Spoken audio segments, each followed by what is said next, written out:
ஏழு கண்ணியோட குந்திக்கிட்டா சங்கரதம் ஏறிக்கிட்டா ஏழு கண்ணியோட குந்திக்கிட்டா ஏழூரு போயிருக்கேன் ஏழு கண்ணிய பார்த்திருக்கேன் ஆத்தோரம் தான் இருக்கேன் அழகாக குந்திருக்கேன்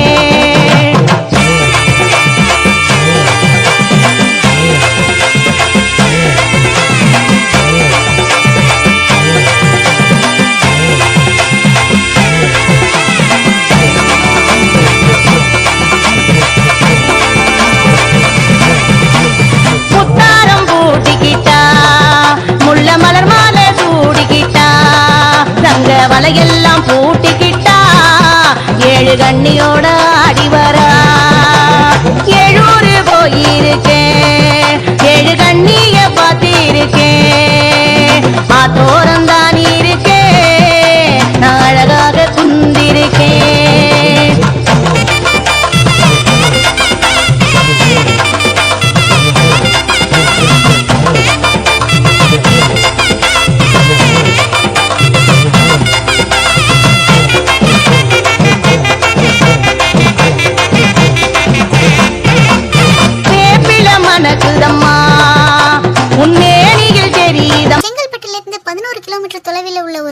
மணப்பாக்கம். இந்த மணப்பாக்கம் இவ்வளவு பிரபலமா இருக்கிறதுக்கு காரணமே இங்க இருக்க பழமை வாய்ந்த சக்தி மிக்க கன்னியம்மன் கோயில் தான். ஆடி மாதத்துல களை கட்டும் இந்த கோயில் 18ஆம் நூற்றாண்டை சேர்ந்ததா சொல்லப்படுது. மேபி பல்லாயிரம் வருஷத்துக்கு முன்னாடி இது ஒரு சின்ன காட்டு கோவிலா இருந்திருக்கலாம். ஏன்னா இந்த கோயில் புதுப்பிக்கும் பணி ஆரம்பிச்சு முடிக்காம பாதியிலேயே அப்படியே ஸ்டாப் ஆன மாதிரி இருக்கு. மேல தளம் எல்லாம் எதுவும் இல்ல.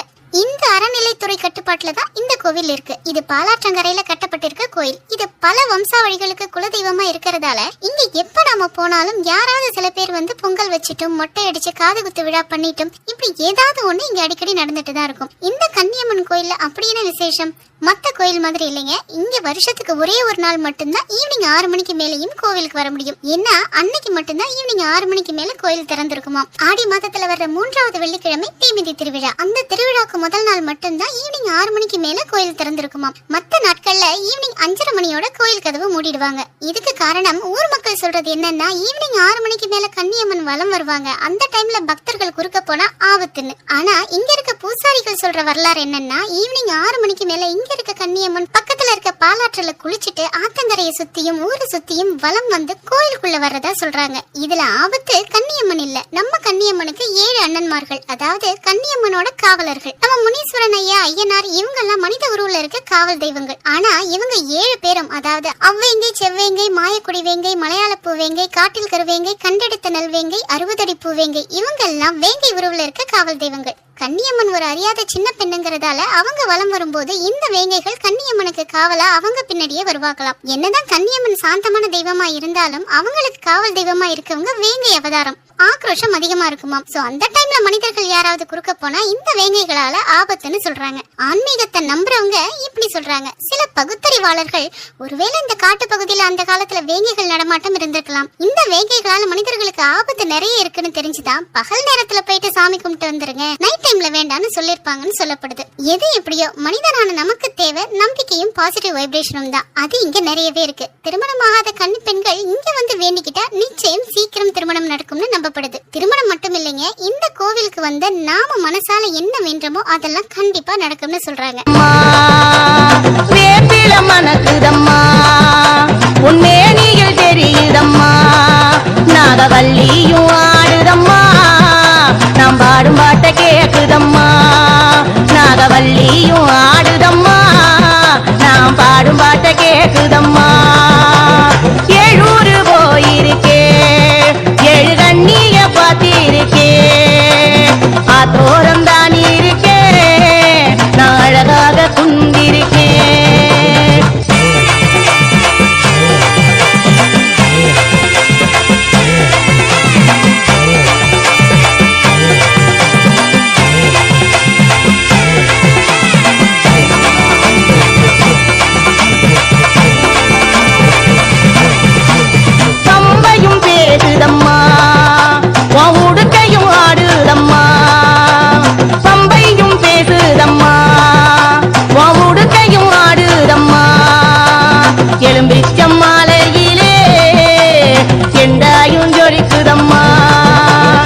எலும்பிச்சம் மாலையிலே எந்தாயும் ஜொலிக்குதம்மா. Subscribe now and press the bell icon. Never miss an update.